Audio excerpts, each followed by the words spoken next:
Hey everyone! Welcome back to your favorite pirate crew! Today we're going to see about Zoro's bounty that makes him the 5th emperor. If you would like to see more about One Piece in our channel, please leave your thumbs up and subscribe to join a pirate crew! But my fellow pirate brethren, before we continue with the video, I ask that you already subscribe to our channel. That way you can join the pirate crew and earn a devil fruit or master your favorite hockey. Whatever's your flavor, you know what I mean? It would also help our crew a lot if you leave your thumbs up in today's video, so we together can become Yonkuos. Alright, let's continue today's video. With spoilers out and officially One Piece Chapter 1052 out, some speculation has started to come out about the new bounties, especially about those characters like Luffy, Law, Kid, and Zoro, who have probably reached absurd heights for their achievements. In today's video, we'll talk a little bit about the characters' main occurrences and speculate for ourselves how much these characters' heads will be worth. Chapter 1052 is called A New Morning, and is a quieter, practically concluding chapter for the Wano arc. On the cover, we see that Jiraiya has found Caesar, already sounding pretty promising. The chapter begins in Mary Jerose's holy land. The 5 elders contact the ships in the waters near the land of Wano and ask if it is true that Zenosha has disappeared. And soon after, we see that the Age, CP0, who has escaped from Wano, confirming that it is true, that Zenosha disappeared in the mist. One of the Gerose members says that the borders of the land of Wano are still closed, and that the island is still an impenetrable fortress. Another member of the Geroses says that the group from the land of Wano must have changed their minds given the situation, and that the person who made the decision is someone intelligent. With the border still closed, the world government cannot send an army to take the country. The elders say that at least the agents who are there will be able to bring Nico Robin. The CPO agent responds with a nervous yes to get out of trouble. Suddenly, there is an interference at the Den Mushi. Someone tells CPO agents to stay where they are, as he is on his way. The narrator comments that the country of Wano is celebrating that they have ended the 20 years of terror they have experienced so far. Inside Onigashiwa, we see Hawkins and Drake talking, both badly injured. Hawkins asks Drake if he's a Marine. Drake tells him he won't answer that, and that if he got where he is, it's only because of this. Drake tells Hawkins that he sees him very badly, and that the letters told him that he would survive if he didn't betray Kaido. Hawkins says that when he first saw Kaido, he saw death, and that is why he ended up being his subordinate. However, Kid and his gang were in the same situation, and they fought Kaido. Hawkins also states that even though he saw Kaido's defeat against Luffy and the others, he couldn't just run away with his tail between his legs after all that's happened. Drake remembers the moment when he told Hawkins that if he wanted to change sides, this was the time, and how Hawkins told him that there was someone with 1% chance of surviving until the next day, and he claims that it was him right before he fell unconscious. It's been 7 days since the battle, and we've seen what's been happening all over Wano country. People say not to remove the Fire Festival decorations, as the Shogun has said that there will be another festival soon. It becomes clear to us that Big Mom and Kaido will not be back, at least not in this arc. We have the appearance of Karen, who is crying with happiness. At school, the children have a new teacher, another one instead of Miss Sarah Hebe, who tells them that they must learn the history of their country's heroes, and that they will start with Kazuki Oden. Some citizens are surprised to learn that the courtesan Komurosaki was actually Oden's daughter, who was saved from the burning castle 20 years ago by Kawamatsu the Kappa. They're also surprised to learn that the Kaido Shiro, the chef of the Yakuza clan, was actually Denjiro of the Red Sheaths. At Paradise Farms, people talk about the warrior who defeated Kaido, the warrior Joy Boy. Some have heard that he is no longer in the country of Wano, and the others say that it's a shame that they cannot find a hero on the level of the God of the Sword. In Ringo, Kawamatsu and Kinemon are talking near a temple. Kinemon wants to build a shrine there so that the deceased can see the capital, as Ryuma, the God of the Sword, did. At that shrine, they'll be able to honor Oden, and around it they'll be able to do the same with the daimyos who fought for the country, like Yasui. And they'll also be able to honor their companions Ashura and Izao, who died in battle. Onimaru arrives where Kawamatsu and Kinemon are.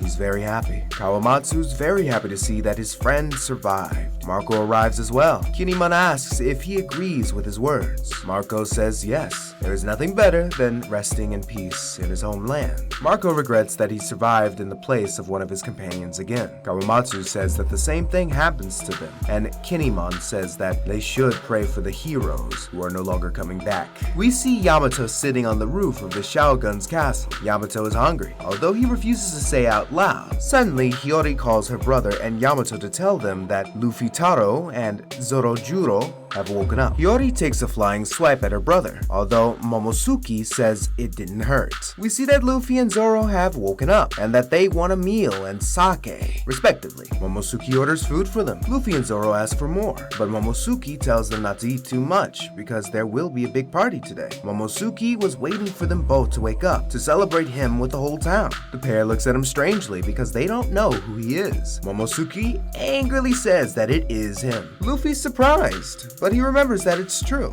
that he had become an adult. Zoro tells Momosuke that he has an impressive body because he inherited it from Odin. He then says that he would like to try to defeat him. Momosuke tells him to stop and then attacks Nami for help. He tells her that those two are bothering him as he takes Nami's breast, who punches Momosuke to make him let go. And he tells her that he is still 8 years old and emphasizes again that the blow didn't hurt him. Nami is silent, thinking about what Momosuke says is true. Luffy and Zoro say that Momosuke is still an idiot. In turn, Sanji and Brook mock Momosuke, welcoming him to the adult world and telling him that his privileges are over. Yamato places a tray on Momosuke's head, so he looks like Odin, and says that he has the mind of a child, but the body of Odin. Momosuke tells Yamato to stop putting the tray on him every time he sees him. Yamato tells him that he has a powerful body thanks to his parents, that he should thank them. He also tells them that he's convinced Momonosuke will become the best samurai in the land of Wano. Momonosuke says that he will work hard to achieve this. Nami tells Yamato that they better take a shower before the party, now that their prayer is over. Luffy asks what they're talking about. Jinbei tells them that it's tradition in the land of Wano. People stop doing things that are important to them in exchange for gods helping them with their prayers. Yamato says that he has not eaten or bathed for the past few days because of Luffy and Zoro. Luffy thanks him and tells Yamato that surely, thanks to his sacrifice, both he and Zoro has recovered. Jinbei says that Yamato is a great person. Zoro says that the truth is that they're not as dirty as he expected. Hiyori tells him that it's thanks to the fact that she was cleaning them while they slept. Sanji becomes angry upon hearing Hiyori and tells Zoro that he will exchange a few words with him later.